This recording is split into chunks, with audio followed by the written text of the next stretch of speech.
Ciertamente de parte de ellos, Él es blasfemado, pero por vosotros es glorificado. Así que ninguno de ustedes padezca como homicida, o ladrón, o malhechor, o por entremeterse en lo ajeno. Pero si alguno padece como cristiano, no se avergüence, sino glorifique a Dios por ello. Porque es tiempo de que el juicio comience por la casa de Dios. Y si primero comienza por nosotros, ¿cuál será el fin de aquellos que no obedecen al Evangelio de Dios? Y si el justo con dificultad se salva, ¿en dónde aparecerá el impío y el pecador? De modo que los que padecen según la voluntad de Dios, encomienden sus almas al fiel Creador y hagan el bien. Muchos cristianos no han entendido lo que es la vida cristiana. Y uno de los ejemplos que la Biblia usa, o una analogía para comparar qué es la iglesia, es el matrimonio. Y en el matrimonio, muchos de ustedes que también están recién casados, tenemos siempre ideas de las telenovelas y fueron felices el príncipe y su amante, o su amiga o su esposa, por los siglos de los siglos. Y viene la luna de miel y se acaba la luna de miel. Y comienzas a descubrir, ah caray, ¿con quién me casé? O ah caray, yo no sabía, chiquita, que tenías ese genio. Y yo no sabía que eras tan flojo. Ni sabía que dejabas tus calcetines que huelen a queso manchego cuando te levantas de la cama. Y comenzamos en el matrimonio a salir de la burbuja y del mundo ficticio y fantasioso en el que creíamos que era casarse.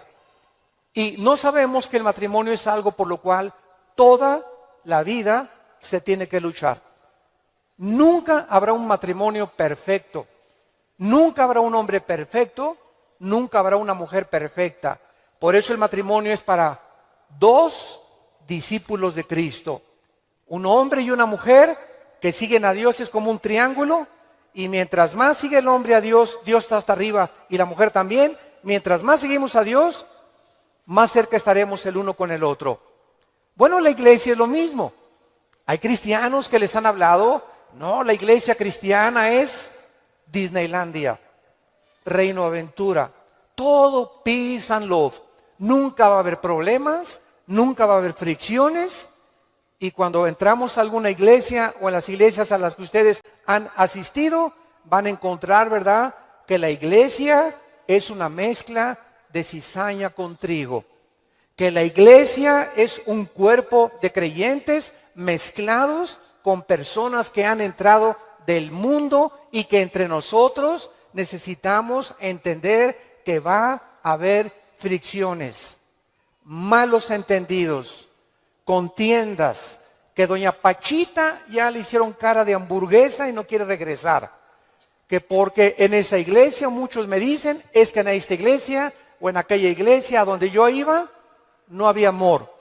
Y el problema está en eso, que entramos a la iglesia creyendo que todo es maravilloso y que estamos en un ejército.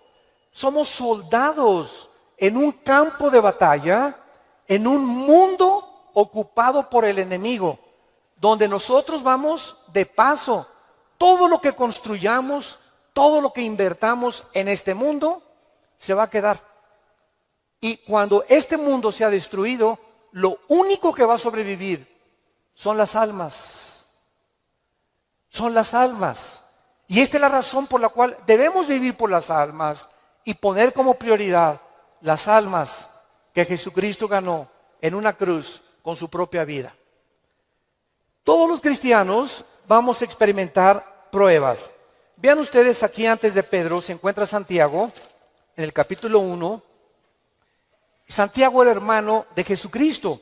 Fue uno de los hermanos de Jesucristo, Santiago.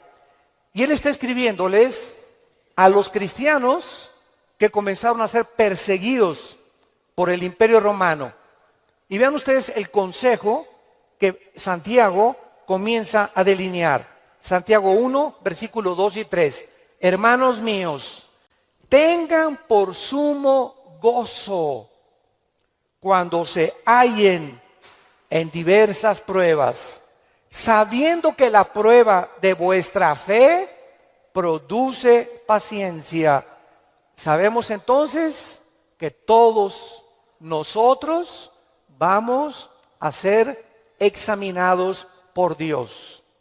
Las pruebas, que son muchas, hay familiares pruebas en tu iglesia, en tu trabajo, con tus amistades, como matrimonio, con tus finanzas. Dios prueba el corazón. Y dice Santiago, no se sorprendan, no se maravillen de que de repente hay muchas pruebas. Y en lugar de que la oposición y las pruebas puedan menguar nuestro ánimo, dice Santiago, ¿verdad? Está probándose nuestra paciencia y nuestra fe. Vean ahora aquí, le damos vuelta a Primera de Pedro, otra vez, capítulo 1.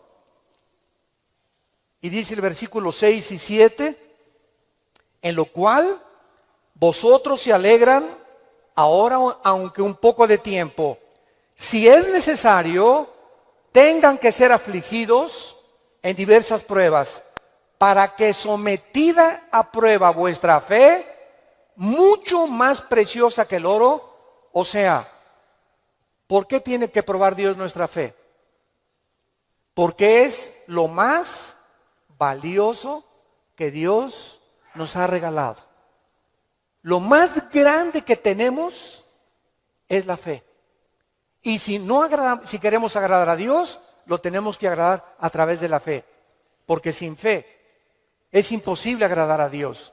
Por lo cual tenemos que entender por qué vienen pruebas, por qué me robaron mi coche, por qué tuve este problema con mi esposa, por qué este problema con mis hijos, por qué este problema en la iglesia, por qué este problema en el trabajo, por qué está el mundo ahorita como una olla hirviendo, donde las naciones están a un punto de una conflagración internacional.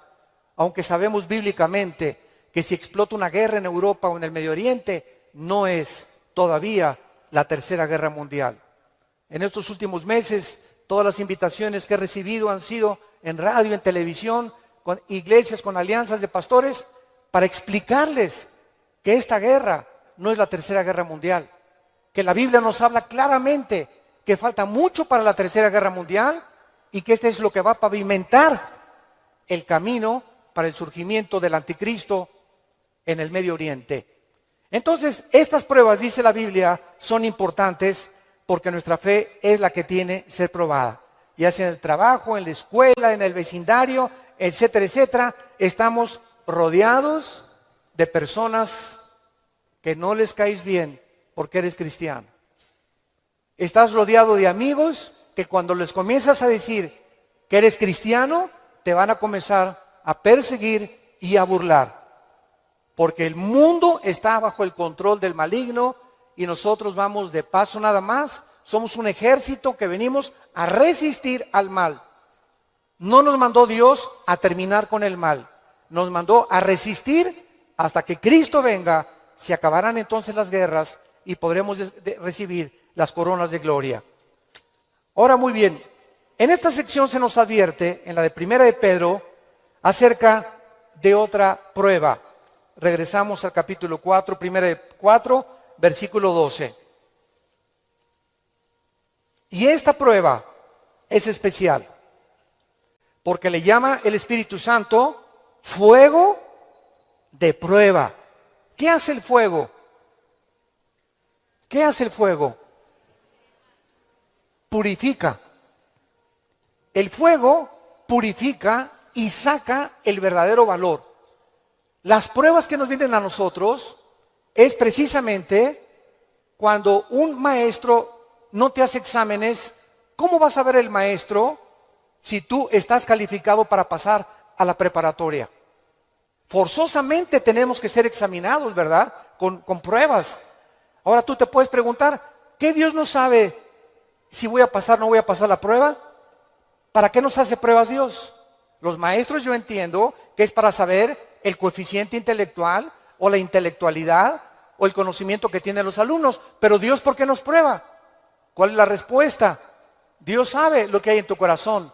pero Él quiere que nosotros sepamos lo que hay en nuestro corazón. Que descubramos a través de las pruebas cuánta maldad hay dentro de nosotros. Cuántas cosas hay dentro de nosotros que necesitan ser quemadas todos los días. Cuántas cosas hay dentro de nosotros porque aunque seamos cristianos, seguimos teniendo el potencial de ir en contra de las leyes de Dios. Por eso dice en Gálatas 5, las obras de la carne son esto y esto y esto: fornicación, adulterio, borracheras, drogadicto, hechicerías, ocultismo, etcétera, etcétera. Un cristiano puede caer en las cosas que él practicaba antes de que fuera cristiano, si el cristiano abandona a Dios. Y cuando descubrimos la maldad que hay dentro de nosotros, ¿qué podemos hacer?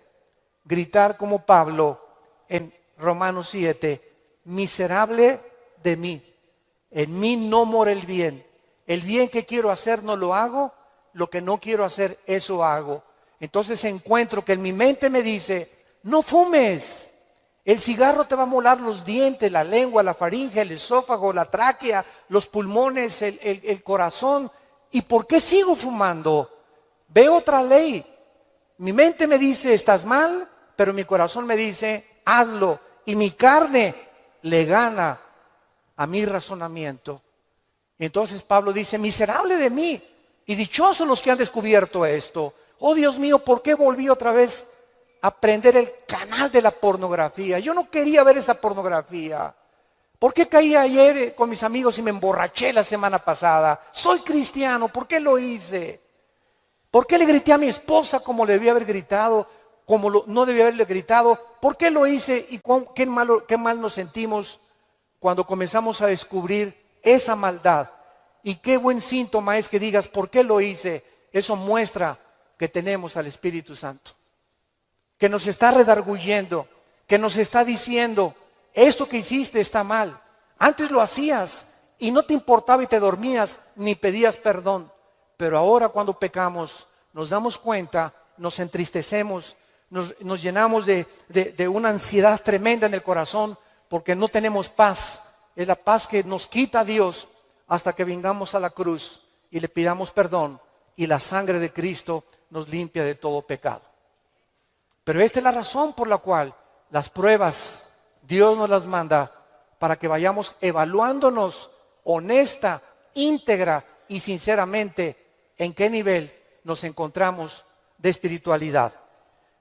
Vayamos a Santiago capítulo 1 otra vez con este versículo y vamos a ver algunas verdades prácticas antes de desarrollar el pasaje que acabamos de leer. Veamos algunas verdades prácticas de las pruebas. En primer lugar, las pruebas son algo común en la vida cristiana. Dice Santiago, cuando os halléis en diversas pruebas. En segundo lugar, estas pruebas, van a venir en diferentes categorías. De repente, estás tranquilo, eres deportista, tomas vitaminas, estás perfectamente sano y te vas a hacer unos exámenes de sangre y las radiografías y la biometría hemática de sangre te dice el médico, tiene usted cáncer, o tiene usted diabetes, o padece usted un problema, ¿verdad?, renal, etcétera, etcétera. En el momento que oímos esa noticia, toda nuestra vida cambia. En ese momento dices, ¿qué me está pasando? ¿Cómo me pudo suceder esto a mí?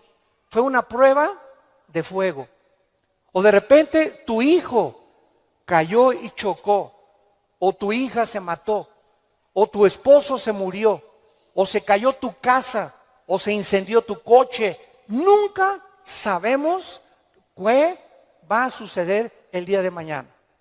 Entonces tenemos que estar preparados para entender que estamos en un mundo donde somos vulnerables y donde cualquier cosa puede suceder y Dios lo va a permitir con un propósito siempre, siempre santo que va a resultar para un bien. Cuando oigas ese accidente, de esa enfermedad y de ese problema, no lo entendemos. ¿Qué está pasando en la iglesia? ¿O qué pasó en mi casa? ¿O qué pasó con el gobierno? ¿O un golpe de estado? No entendemos cuando explota una bomba. Hay mucho humo y no se puede entender qué es lo que está pasando. ¿Qué verdad? No hay verdad. ¿Será mentira? ¿Será melón? ¿Será sandía? Y no es hasta que el humo se va, pasa una semana o 2 semanas, cuando comienzas a ver y a entender. Si tú en esa prueba, escúchame muy bien, durante esa prueba que estás atravesando, no te sueltas, pase lo que pase en tu vida. Si tú no te sueltas de Cristo, no te imaginas cómo Dios te va a bendecir, te va a fortalecer y vas a madurar espiritualmente como no te imaginas. ¿Qué se probó cuando te dijeron que estabas enfermo? ¿Qué se probó cuando oíste que te robaron tu coche? ¿Qué se está probando cuando perdiste el trabajo? Se está probando nuestra fe. ¿Cuánto confiamos en Dios? Cuando se va tu esposa o te abandona su esposo, ¿qué vas a hacer? ¿Te vas a recurrir a las drogas? ¿Te vas a emborrachar? ¿Vas a renegar contra Dios? ¿Para eso soy cristiano? ¿Me quitaron mi trabajo? ¿Por qué si yo diezmo regularmente me quitan mi coche? Dios, yo no lo entiendo. ¿Y por qué me corren de mi trabajo si sabes que tengo que mantener a mi familia? Dios está buscando que nosotros veamos nuestra reacción, porque nuestra reacción determina el nivel espiritual que tenemos de fe. Y es precisamente en esas pruebas, en esas reacciones, donde Dios sabe cómo vas a reaccionar. Vamos rápidamente a Génesis capítulo 22. En el Antiguo Testamento, y veamos la prueba de fuego que pasó a Abraham.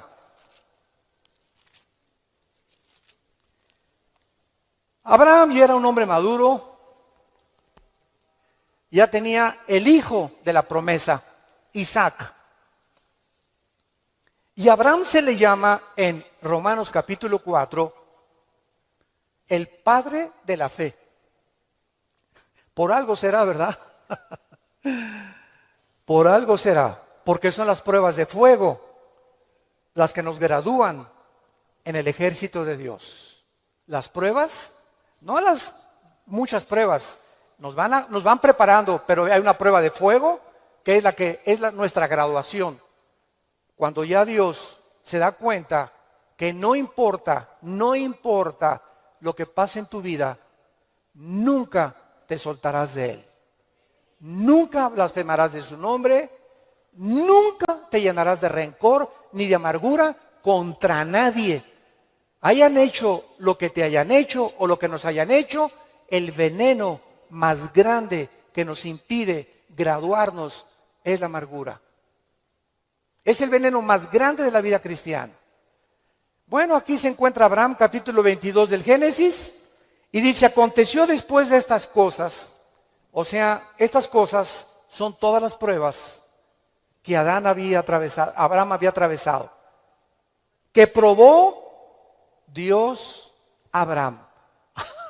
Abraham podría decir: ¿otra? Oye, ¿otra, Señor? ¿Es juego? O sea, ¿otra prueba? Pero Adán, quiero decirte una cosa, Abraham.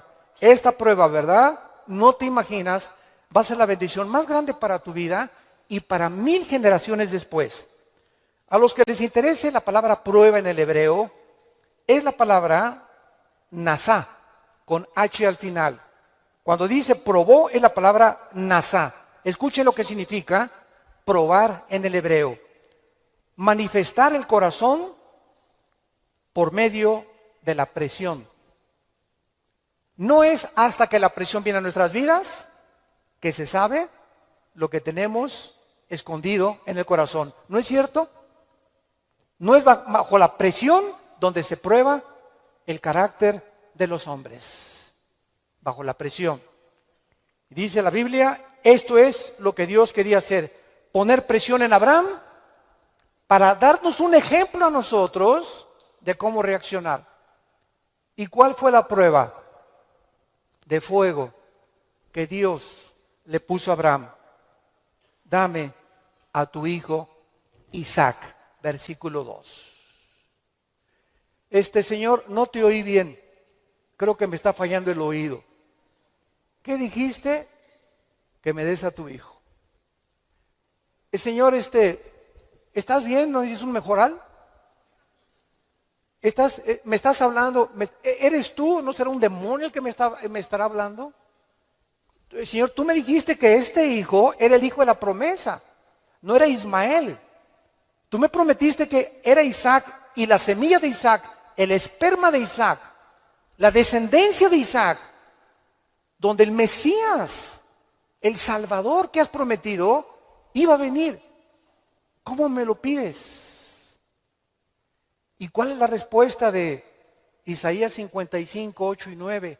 Mis pensamientos no son vuestros pensamientos, y mis caminos no son vuestros caminos, ovejas santas, amadas de Dios. Así como los cielos son más altos que la tierra y mis pensamientos más altos que ustedes, así es como yo tengo que pensar para que ustedes comiencen a entender que yo no pienso como ustedes y que la fe es mantenerte de pie y seguir creyendo aunque no haya explicación inmediata.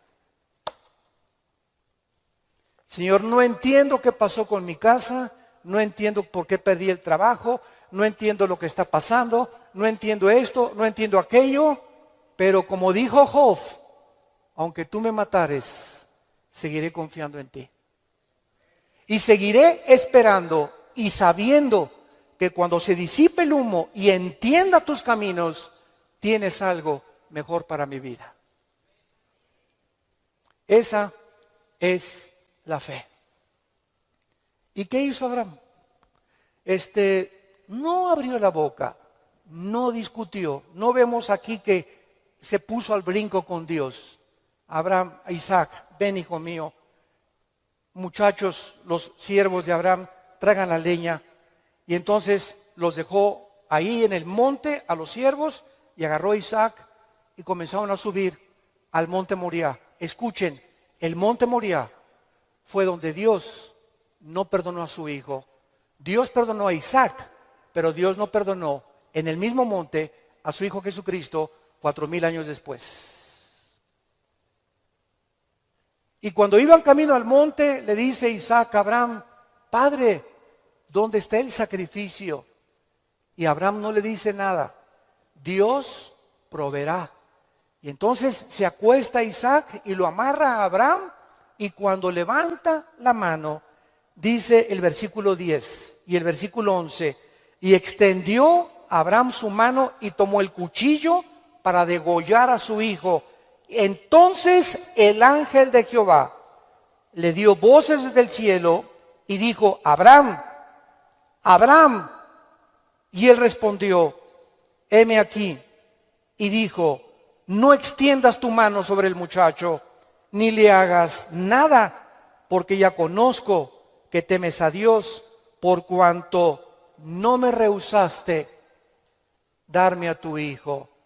Dios, síganme con cuidado, no estaba buscando el sacrificio de Isaac.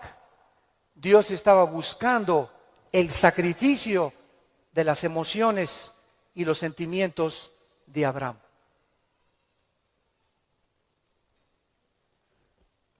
Abraham tenía que pasar la prueba de morir a sus emociones y a sus sentimientos y amar a Dios con todas sus fuerzas y con todo su corazón, escúchenme, más que a su hijo.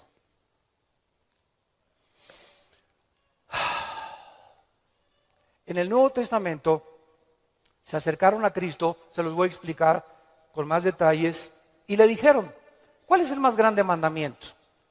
Y contestó Jesucristo: amarás a Dios con todo tu corazón, con todas tus fuerzas y con toda tu alma, y a tu prójimo como a ti mismo.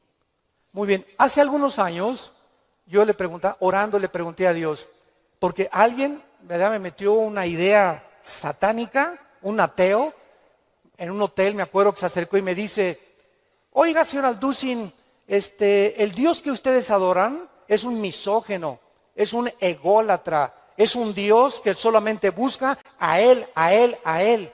Que nada más dice, ámame a mí con todo tu corazón, más que a tu esposa, más que a tus hijos. ¿Cómo puede ser esto posible? Me dijo este ateo. ¿Cómo puede usted reconciliar a un Dios que nos diga que lo amemos más a Él que a la propia familia? Y entonces me fui muy confundido. Me comenzó a dar vuelta, porque en ese momento me quedé así, ¿verdad? Le dije, ¿sabe una cosa? Voy a orar y le prometo que voy a buscar una respuesta de Dios. Nadie me había hecho nunca ese ataque a mi fe. Entonces pasó como unas 2 semanas, me puse a orar, ayuné como 2 días buscando esta respuesta y fue tan clara de parte de Dios. Y el Señor me mostró en la Biblia lo siguiente. Mira, hijo, me dice Dios, cuando yo les pido a ustedes, ámenme con todo mi corazón y con toda mi mente, ¿saben por qué se los pido? Porque tu mamá, tu esposa y tus hijos y tu perro Fido y tu cotorro y lo que más amas en tu vida y tu jarrón chino y la casa que tienes y que la amas, todo lo vas a perder y al final de tu vida te vas a quedar solo. Todos nos quedamos solos al final de la vida. Los hijos se tienen que ir, si no se casan, se mueren, la esposa tiene que morir, él tiene que morir, escúchame muy bien.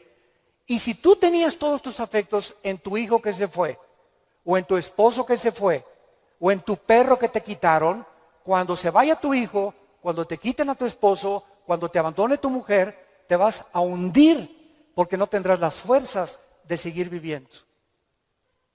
Pero cuando amas a Dios con todo tu corazón y con toda tu alma y pierdes algo por acá, y pierdes algo por acá, y pierdes esto y por acá, ese amor que tú le tienes a Dios es el que nos sostendrá para seguir viviendo con Él, con las fuerzas de seguirlo amando.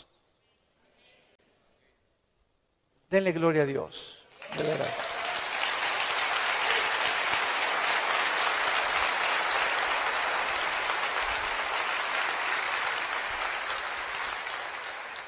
La fe es creer aunque no entendamos. Si Dios lo dijo, tiene una razón.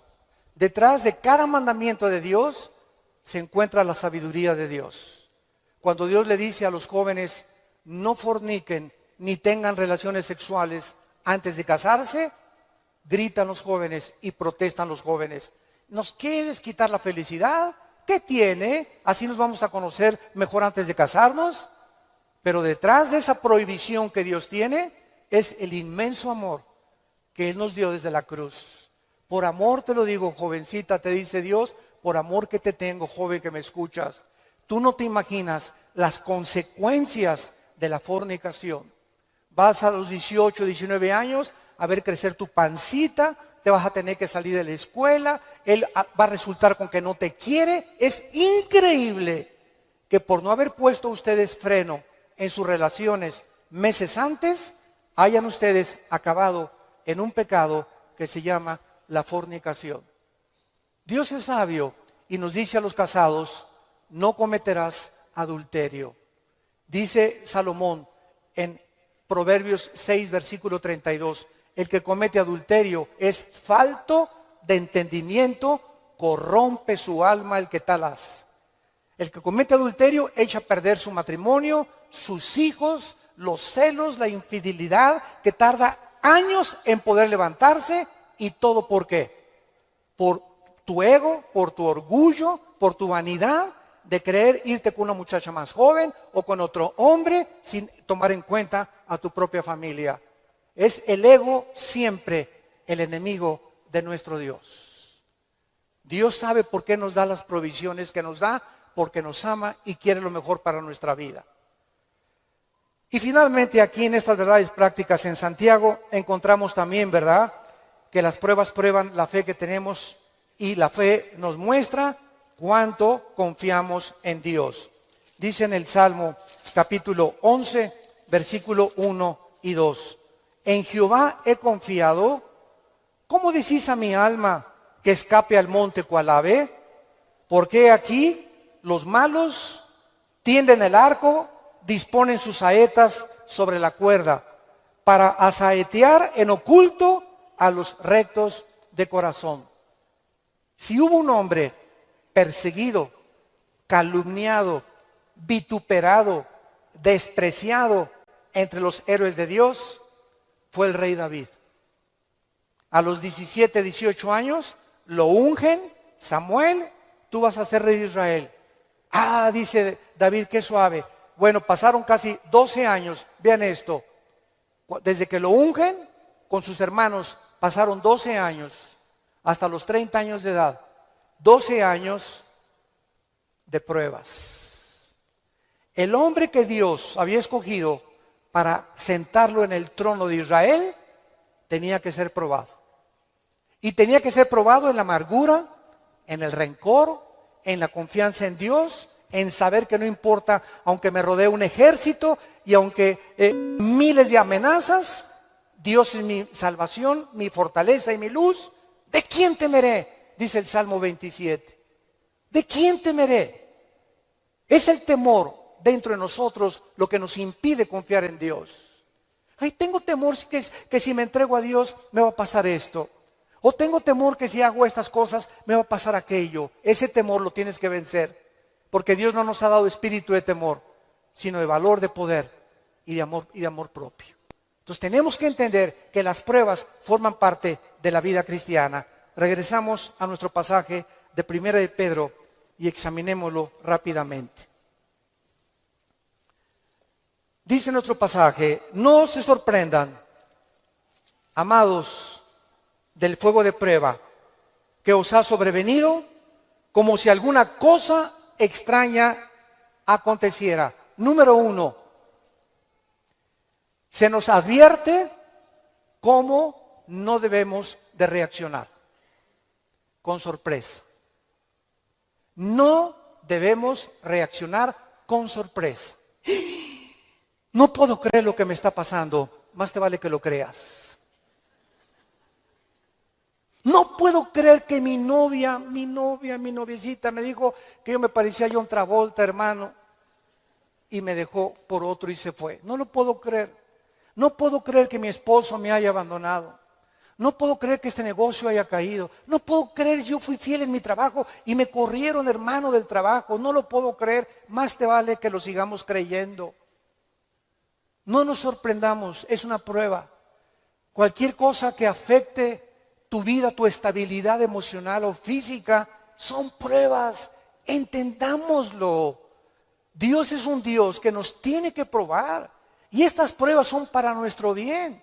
Y vamos a descubrir en las pruebas que Él es real, que Él sana, que Él restituye, que Él vindica, que la oruga y el saltón te robaron, Dios te lo va a devolver 10 veces más. Pero es esa fe la que Él está tratando de desarrollar en nuestras vidas, porque es mucho, mucho más preciosa que el oro. Dice en 1 Pedro 5:10, mas el Dios de toda gracia, que nos llamó a su gloria eterna en Jesucristo, escuchen bien, santos de Dios, después que hayáis padecido, ¿cuánto tiempo? No toda la vida es la Inquisición por el amor de Dios. No toda la vida como llegó una hermana, ay, pastor, ¿qué le pasa a doña Chole?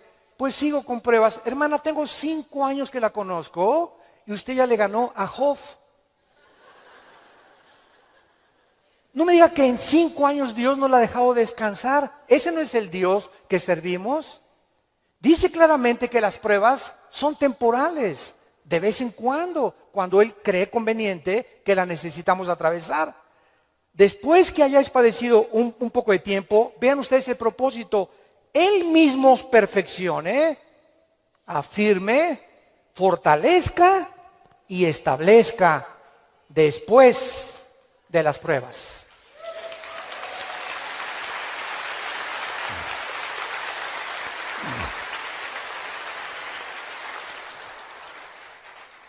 Ahora, veamos lo que tenemos que hacer. 1 de Pedro, en nuestro pasaje capítulo 4, versículo 13. Número 1, se nos manda que cuando te digan, te robaron tu coche, se fue tu esposo, se fue tu esposa, te pasó esto, te pasó aquello, te goces. Cualquiera diría, ¿está usted loco? ¿Está usted loco? ¿Cómo me voy a gozar cuando me dijeron que tengo diabetes? ¿Cómo voy a gozar cuando me robaron la cartera, el cristalazo que me... Hermano, ¿no está viendo cómo estoy? Que tengo aquí un martillo para encontrar el que me rompió el carro. Le voy a dar un martillazo en la cabeza si me lo encuentro. O mi esposo, ¿verdad? Con la cara de cocodrilo. Qué bueno que se fue el cocodrilo y que se fue, ¿verdad? Ten mucho cuidado que tu reacción sea de gozo. Y les voy a explicar lo que se encuentra detrás. Cuando Job llegaron y le dijeron, quemaron tu rancho, tus camellos, tus ovejas, tus vacas y tus hijos. Y estoy seguro, por la clase de esposa que tenía, que si ella se lo hubieran llevado, hubiera estado más contento. Dios se la dejó a ella.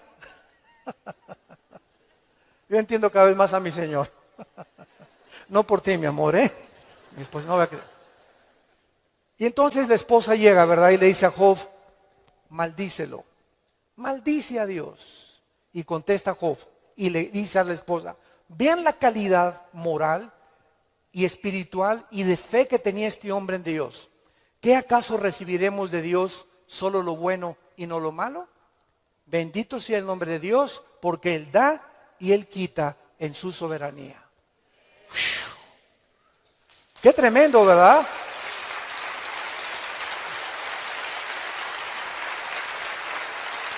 ¡Qué tremendo! Entonces, en ese momento, cuando somos asaltados por dudas y malas noticias, en otras palabras, porque son malas noticias, en ese momento tengamos mucho cuidado de no permitirle a nuestro corazón que nos gobierne la lengua, porque de la abundancia del corazón habla la boca. Entonces, en lugar de proferir maldiciones o acusaciones, o eres tú Dios, o compartirlo con otras personas, híncate. Híncate. Filipenses 4, 6 y 7. Híncate y dale a conocer a Dios. Señor, no entiendo lo que está pasando.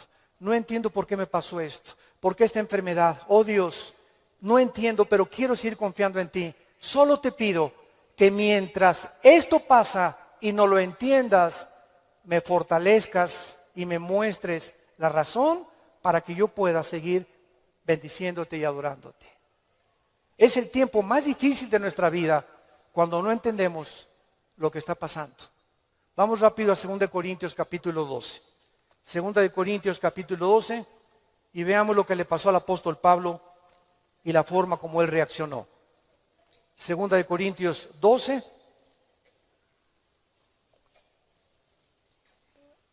Pablo fue uno de los pocos hombres, junto con Enoc y Elías y el apóstol Juan, que subieron al cielo. En el Nuevo Testamento, Pablo y Juan fueron los dos únicos apóstoles que subieron al cielo sin morir. Fueron sacados de su cuerpo espiritualmente. Y Pablo lo llevó Dios al tercer cielo, donde habita Dios. Y cuando Pablo regresó a la tierra, su espíritu salió de su cuerpo y su espíritu volvió a entrar a su cuerpo. Pablo dice que lo que él oyó allá en el cielo y lo que él vio, no había palabras humanas para poder describirlo. Y como fue una experiencia tan impresionante, pero tan grande, que cabía la posibilidad, dada la naturaleza humana pecaminosa que aún tenemos, Dios tuvo que darle una prueba a Pablo y ponerle un aguijón en su cuerpo físico, alguna enfermedad. Y esta enfermedad no sabemos qué es. Algunos han especulado que era algún problema oftalmológico, porque dicen Gálatas, mira con cuán grandes letras les escribo. Bueno, no sabemos, ¿no? Entonces Pablo tenía algo en su cuerpo que lo atormentaba y se hincó delante de Dios y le dijo: Señor, quítame este aguijón. No, Pablo. Señor, te ruego, quítamelo. No, Pablo. Señor, te lo imploro como de corazón. Si quieres me voy a la villa y de vuelta de rodillas. Hago lo que tú quieras, quítame este aguijón. Y Dios le contesta y le dice en el versículo 9: Y el Señor me ha dicho, bástate mi gracia. ¿Por qué? Porque mi poder, y lo traduzco en el original griego, está en presente continuo. Mi poder se está perfeccionando a través de esta dolencia física que he permitido que tú tengas. Mi poder se está perfeccionando mientras tú estás sufriendo esta enfermedad en la que estás atravesando.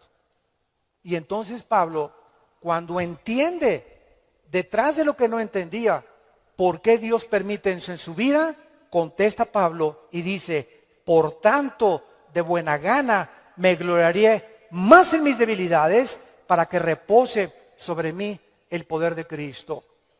Muchos de ustedes lo conocen. Bueno, su esposa es mexicana, de Chihuahua. Y estuvimos ahí como una hora mi esposa y yo y nuestros 3 hijos compartiendo con ellos en una iglesia de Dallas, y nos querían conocer también a nosotros, bueno, que también conocían nuestro ministerio, etcétera, etcétera. Y cuando yo me acerqué a abrazarlo, a este muchacho, ¿de dónde lo agarro? Nunca había tenido esa impresión, me quedé como paralizado, ¿qué hago, no? Y él me hacía así, bueno, pues entonces como un costal, ¿verdad? Lo agarré y lo hice así, y me dice, levántame, y le comencé a hacer así. Y entonces le pregunté y le dije, sinceramente, platicando con él, ¿por qué nos dijiste que quién era feliz? Y entonces en la reunión que él tuvo, le preguntó a la gente, ¿quién de ustedes es feliz? Y muchos que estaban, yo sí o no. Y me dice, yo les quiero contestar algo. Dios permitió que naciera sin brazos y sin piernas para que yo fuera un testimonio que la felicidad no se encuentra en estar completo, sino en tener el poder de Dios viviendo en tu vida.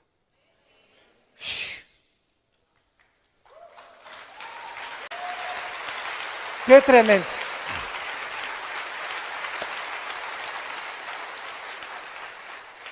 Mi esposa y yo nos bañamos de lágrimas.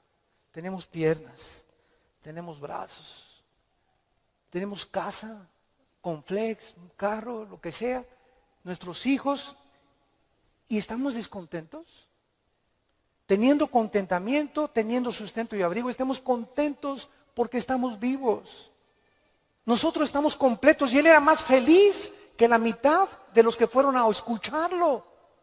Él riéndose, y era una felicidad, ¿no es cierto, Marta? Un gozo sincero. Él no estaba fingiendo, él estaba lleno del poder de Dios. Y transmitía en sus ojos esa paz, ese contentamiento, esa aceptación. Él dijo que a los 12 años se quiso suicidar porque todavía no había aceptado a Cristo. Y se metió y dice, ¿cómo me suicido? ¿Con qué? Ni modo que agarre una pistola y le haga así, ¿verdad? Se metió a la tina del baño y con la boca abrió la llave y se quería morir ahogado. Y cuando estaba el agua subiendo, muchos de ustedes que ya no oído su testimonio, yo lo traigo grabado en mi iPhone, dice que en ese momento dijo, si yo me quito la vida, nunca podré compensarles a mis padres y los haré culpables a mis padres, porque siempre se lamentarán porque yo nací así, y si hay un Dios, nunca conoceré el propósito por el cual permitió que yo naciera sin brazos y sin piernas. Y apagó la llave y le dijo, yo no entiendo, al año se convierte a Jesucristo. Y ha ganado millones de almas. Dios dicen que hay uno entre 15 o 20 millones de seres humanos que nacen así. A este muchacho Dios lo escogió Dios para dar un mensaje al mundo. La felicidad no está en el dinero, ni en tener salud, ni en tener casa, ni en tener vehículos, sino si tú tienes a Jesucristo y la paz de Él que sobrepasa todo entendimiento.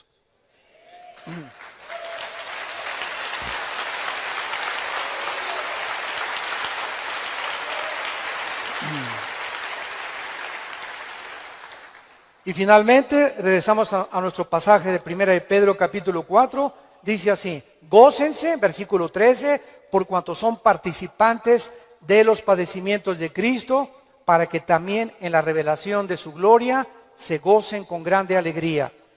En penúltimo lugar, las pruebas nos están haciendo parecernos más a Jesús.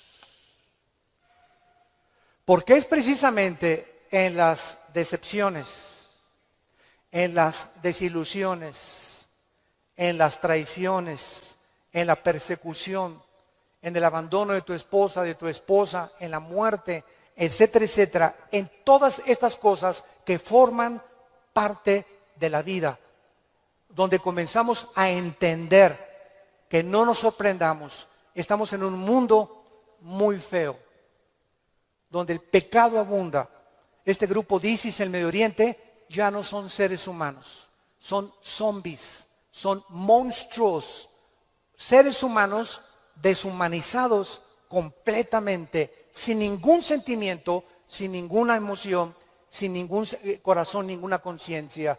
A los niños ahora los enseñan a ellos que a las víctimas les corten la cabeza y jueguen fútbol con las cabezas para desensibilizarlos y deshumanizarlos a los 8 años de edad. ¿Sorprende? No nos sorprende, porque la Biblia dice, según de Timoteo 3, vendrán tiempos feroces, peligrosos, hombres amadores de sí mismos, donde no les importará absolutamente nada más que su ego y su propia vanidad, y el imperio y el espíritu de control. Todo espíritu que quiera controlar y dominar a los demás es un espíritu de brujería. ¿Se acuerdan a Cristo antes de morir? Que llegan los hijos de Zebedeo con la mamá. Oye, cuando vengas, quiero que mi hijo Pancho y Pancholín se sienten junto a ti. A este nómbralo ministro de Hacienda y procurador de la República. Y entonces Cristo, viendo que sus discípulos estaban a punto de morir crucificado, estaban buscando posiciones de liderazgo y de control y de autoridad. Y les dije, Cristo, eso los reyes de la tierra, los gobernantes buscan estas cosas, dominar y controlar a los demás. Y esta es la razón de tantas dictaduras y tantos gobiernos estatistas y totalitarios, personas que quieren seguir gobernando y tener el control de las gentes, pero en ustedes no debe ser así. Y Cristo nos da el secreto: el que quiera ser grande de todos nosotros, lávele los pies a los demás. Sea siervo de los demás. No busques grandezas para ti, busca servir. Porque el más grande entre nosotros siempre será el que siga las pisadas de su maestro. Gracias por tu palabra, Señor, en esta mañana. Gracias, Señor, porque si somos vituperados en el nombre de Cristo, somos bienaventurados. Oh ladrón. O que las pruebas que tengamos sean por nuestros pecados. Pero si padecemos como cristianos, no nos avergoncemos. Glorifiquemos a Dios por ello. Encomendemos toda nuestra causa a Dios, porque Él es soberano. Nunca nos dejará y nunca nos desamparará. Bendecimos, Padre, a todos nuestros enemigos. Bendecimos a los que nos calumnian y contienden contra nosotros. Te damos las gracias por estas pruebas, porque está probando lo que hay en nuestro corazón. Si no perdonamos 70 veces 7, no hemos crecido en la gracia y el conocimiento de Jesucristo. Si hay alguna persona en esta mañana que aún no tiene a Jesús, que aún no tienes este corazón que Dios quiere que tú tengas, esta comprensión de la vida espiritual y de lo que es la iglesia y el cristianismo, ven a la cruz, entrégale tu vida diciéndole estas palabras ahí con todo tu corazón: Señor mío y Dios mío, te pido perdón por mi vida, por mis pecados, por mi rebelión a mandamientos que antes no entendía. Ahora sé que tus pensamientos son inmensamente mucho más grandes que la forma como yo creo que tú debes de ser. Tú me creaste y me hiciste nacer con un propósito en la vida. Gracias por la salud que tengo en este momento, por el matrimonio que tengo, por los hijos que nos has dado, por el fruto que traigo en mi vientre, por la casa que tenemos, por todo lo que nos rodea, por el agua, por la luz, las montañas, los cambios de clima. Te bendigo, Señor, haberme puesto en este planeta donde te puedo conocer. Creo que en la cruz pagaste con tu sangre